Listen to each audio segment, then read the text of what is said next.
승객 여러분께 안내 말씀드리겠습니다. 이 열차는 서울에서 의정부까지 운행하는 마지막 열차입니다. 오늘도 즐겁고 편안한 여행 되시길 바랍니다. 2004년 3월 31일 수요일 18시 20분 서울역에서 의정부역으로 출발하는 교외선 통일호였는데요. 어느 때와 다름없는 안내방송이 흘러나오고 운행이 중단되던 날 멘트였습니다. 샬롬, 안녕하세요. 야외의 부동산 정보. 오늘은 수도권 순환철도망 예정 노선도 한번 살펴보고요.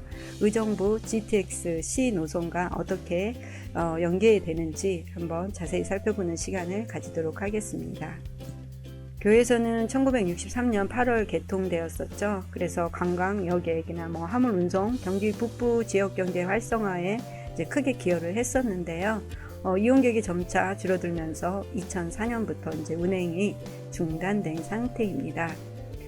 특히 교회에서는 이제 경기 북부가 동서를 잇는 유일한 이제 교통수단이었지만 수익성이 낮다 보니까 중단됐는데요. 80년대 중반까지 정말 젊은 청춘들이 가장 선호하던 MT 가던 이런 추억의 노선이죠.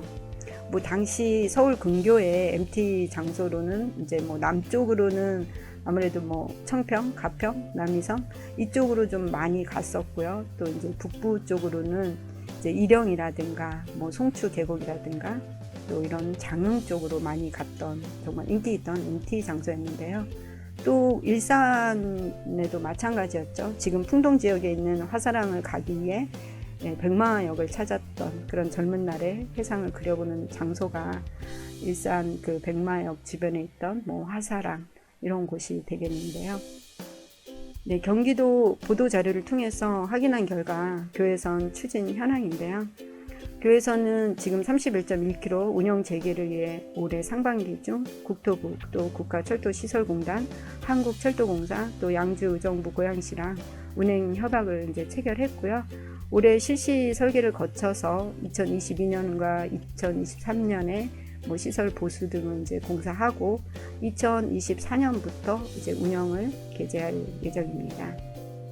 운행 역사는 이렇게 대곡역, 또 원능, 여기 일영, 장흥, 송추, 의정부역으로 이렇게 6개의 역만 지금 운행한다고 나와 있고요. 운행 방식은 디젤 동차로 3량으로 34회 이렇게 하루에 34회 운영하는 걸로 나와 있습니다. 이제 여기서 주의해야 될 것은 기존에 있던 이 노선들이 전부 정차한다는 게 아니라는 거에 좀 주목하셔야 될 것 같고요. 교외선의 이제 시설 개량에 필요한 사업비는 총 497억 원으로 약 500억 정도 이렇게 국토부가 전액 분담하고요. 올해 설계비 40억은 정부 예산에 이미 반영이 되었습니다. 40억. 네, 또 경기도는 6월 이 수립 예정인 4차 국가철도망 구축 계획에 교외선이 반영될 수 있도록 지금 국토부에 건의한 상태이고요. 이것은 향후 지하철 노선으로 이제 바꿀 것을 대비한 포석으로 이렇게 보입니다. 왜냐하면 이제 고양시에서는 이 노선 변경에 대해서 좀 반대 의견을 많이 했죠. 왜냐하면 고양동이라든가 간상동을 좀 넣어달라는 의견을 개진했지만 지금 당장 노선 변경 요구는 이 교외선이 복선 전철화 사업이 확정돼야 이제 반영이 가능한데요. 그렇게 되려면 약 10년 정도는 걸리는 사안이라서 이 복선화하고는 별개로 기존 노선을 우선 개통하는 방향으로 이렇게 협의가 된 거고요. 또 지금 당장 노선 변경은 현실적으로 좀 어려울 거로 보입니다. 그래서 이 노선 변경 사업이라든가 이 교외선을 지하철하는 사업은 5차 국가철도 계획망에 이제 넣어달라는 계획인 것이고요. 이제 투자하실 때 이 행간을 잘 이해하고 투자하셨으면 좋겠습니다. 왜냐하면 지금 교외선으로 이 개량을 해서 운행하겠다는 게 4차 국토 철도망 계획에 들어간다라는 것을 국토부에 이렇게 건의를 한 상태인 거고요. 5차 국토 철도망 계획에는 이 교외선을 전철화시키고 복선 전철화시키고 또 고양시에서 요구하는 이제 간산동이라든가 고양동을 넣는 이 노선 변경하는 5차 국가철도망 계획에 들어가는 건데 이 5차는 2026년에 예정되어 있습니다. 그래서 이거 잘 아시고 이 주변에 투자하실 때 참고하셨으면 좋겠습니다. 또 현재 지하철 노선이라든가 복선 전철 노선은 뭐 의견을 제안한 것 뿐이지 전혀 아무것도 반영된 게 없고요. 입안 절차 자체도 지금 된 게 아니기 때문에 이 입안 절차가 들어간 다음에도 보통 15년에서 20년, 지금은 많이 빨라져서 10년부터 20년 이렇게 사이로 보고 있습니다만, 이 투자 시점이 언제가 가장 적기인지 제가 그 철도 개통 과정 영상을 하나 올려드린 게 있습니다. 그래서 입안 과정부터 어떤 이제 프로세스를 거쳐서 철도가 개통되는지 그 영상을 좀 한번 참고해 주시면 좋을 것 같아요. 경기도의 계획대로 이제 시군 협의 및 공사가 원만하게 이루어지면 이쪽의 수도권 주민들은 2024년부터 디젤 동차를 타고 북한산 둘레 수려한 경관 전망을 이제 감상할 수 있을 것 같고요. 또 교외선에 대한 향수를 가지고 계신 분들이 자녀들 이제 데리고 주말 나들이를 나서면 좋지 않을까 이렇게 생각을 해봅니다. 이제 아울러서 교외선 운행이 재개되면 그간 부족했던 이 경기 북부 교통 인프라는 좀 더 확충되고요. 수도권 순환 철도망 이제 구축이 이렇게 가능해지기 때문에 경기 북부 지역의 관광 산업이라든가 경제 활성화에 이렇게 도움이 될 것으로 보고 있습니다. 특히 이 고양시에 계신 분들은 이제 원능역에서 대곡으로 오셔서 대곡에서 강남까지 가는 GTX를 탈 수 있으니까요. 교통 노선은 상당히 좋아지는 것으로 이렇게 보시면 될 것 같고요. 이제 원당 주민들이 아무래도 강남권 이동으로 좀 수혜를 받게 되지 않을까 이렇게 생각하고 있습니다. 이제 대곡역은 교외선까지 이제 환승을 하게 되면 커드러플에서 이제 우리가 이거를 킨튜블이라고 하는데요. 복합 환승센터, 즉 5개의 노선이 환승되는 곳이죠. 이 경기도권 내에서 5개 환승역을 가진 곳이 이 대곡역이기 때문에 항상 이 대곡역 역세권 개발 같은 경우는 우리 모두가 좀 예의주시하는 그런 지역이기도 한데요. 네, 이 용어 정리를 잠깐 해보자면 우리가 보통 더블 역세권이다, 트리플 역세권이다 하는 용어를 이제 자주 접하시는데 사실 이 단어는 스포츠에서 쓰는 용어예요. 그래서 커드러플은 이제 골프 타수에 의한 그 용어이기도 한데요. 내가 친 타수가 정상적인 타수보다 4개를 더 쳤을 때 보통 커드러플이라고 하는데요. 흔히들 비속어로는 양파라고 합니다. 그래서 이제 파를 해야 되는데 더블 스코어가 나왔기 때문에 8개를 친 거죠. 4개를 쳐야 되는데 그럴 경우 파를 2번 했다 그래서 양파라고 하고요. 이제 5개를 더 치면 이제 킨튜블이라는 용어를 쓰는데 보통은 이 정식 용어를 쓰지 않고 비속어 에바라고 합니다. 그래서 우리가 교통 노선에서 더블 역세권, 트리플 역세권, 커드러플 이런 얘기가 나오면 이게 좀 스포츠 용어에서 유래됐다 이렇게 보시면 참고로 알고 계시면 좋을 것 같고요. 교외선은 대곡역에서 이렇게 의정부까지 40분이면 주파 가능할 것 같고요. 여기서 이제 양주 덕정으로 1호선 환승 가능합니다. 가장 중요한 GTX C 노선을 눈여겨보시고 이쪽에 집을 마련하실 분들은 좀 참고로 하시면 좋을 것 같고요. GTX C 노선은 이 수서에서 오는 SRT까지 이렇게 연계가 되니까 굉장히 좋아지죠. 중요 포인트는 이제 교외선은 아무래도 이 수도권 순환 철도망이 예정 노선도이기 때문에 의정부까지 연결되면 의정부에서 이렇게 창동으로 가실 수 있고요. 이 창동에서 지하철 4호선 이용이 가능합니다. 그런 메리트가 있죠. 또 의정부에서 별내까지 이렇게 연결이 되기 때문에 별내까지 3.2km 구간이 연결이 되면 이 순환 철도망이 이렇게 연결이 되는 겁니다. 이 별내에는 또 8호선이 들어오기 때문에 8호선을 이용해서 이렇게 복정 성남까지 가고요. 여기서 분당선 급행열차니까 수원까지, 또 이 서해선인 소사 원시선으로 해서 소사까지 당아래 다시 이렇게 대곡까지. 그래서 이 순환 철도망은 이렇게 외곽으로 이렇게 한 바퀴 쭉 이렇게 도는 라인이라고 보시면 되겠습니다. 자동차로는 지금 현재 이 수도권 제1순환선, 우리가 흔히 서울 외곽순환도로라고 말하는 거죠. 현재 이렇게 운영 중에 있고요. 수도권 제2순환도로가 이렇게 공사를 지금 하고 있습니다. 그래서 일부 이렇게 개통된 구간들이 있고요. 또 이제 향후 개통할 구간들이 이렇게 남아 있습니다. 그래서 이 구간들이 전부 완성이 되면 자동차로는 또 제2 외곽 순환도로 또 제1 외곽 순환도로가 이렇게 전부 포진을 하기 때문에 서울로 통과하지 않고 이 안에서 각 지자체끼리 경기도를 다 이렇게 연계한다, 이렇게 보시면 좋을 것 같습니다. 거기에다가 이 수도권 지하철 노선이 이렇게 여기를 돈다고 이렇게 보시면 될 것 같습니다. 이 서울 외곽순환도로라는 명칭은 올해 이제 9월 1일부터 전부 바뀌게 되는데요.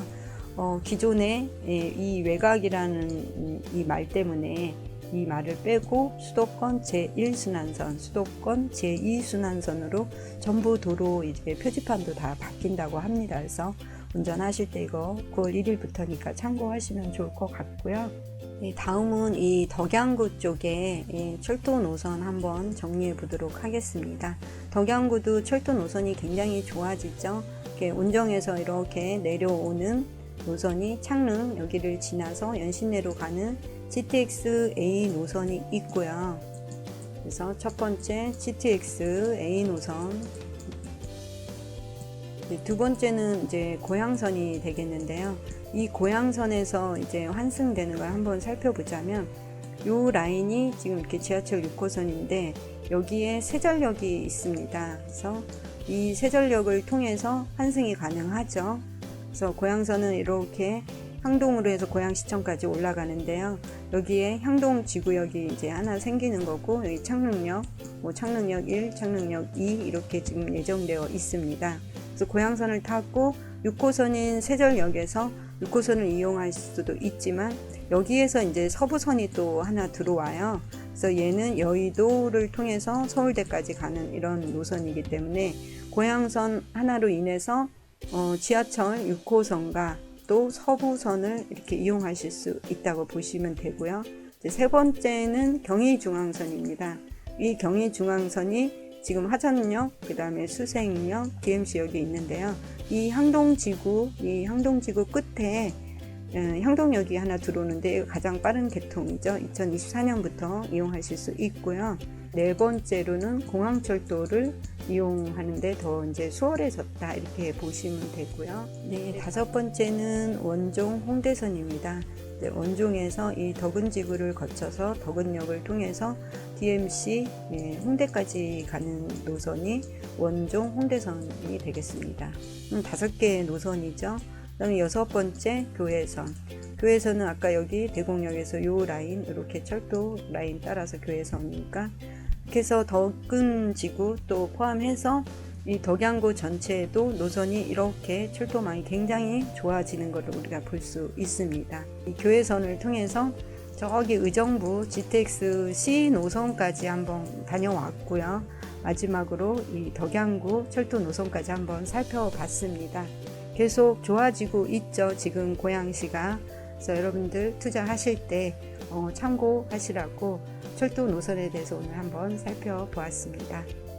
오늘 시청해 주셔서 감사합니다. 다음에 또 만나요.